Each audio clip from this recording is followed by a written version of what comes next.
recently had a problem with it. Last camping trip, Dometic Water heater. I pulled this guy off. It's a fail-safe basically. And the wire melts if something ever goes wrong. And I guess it overheated. And I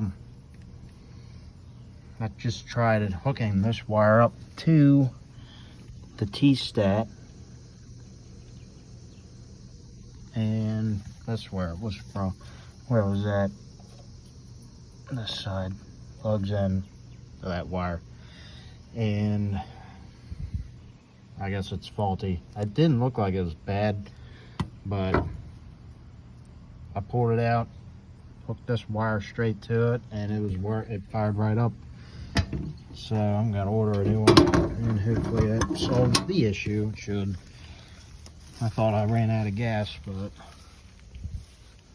that tank hat was full. I tried changing the gas tank just to see, but nothing happened. So I went and looked, tried pulling this guy out, and then bada bing, bada boom, it worked. So if you ever have a problem with your Dometic water heater, check this guy. But make sure you replace it because you don't want your camper to catch on fire or blow up. So have a good day.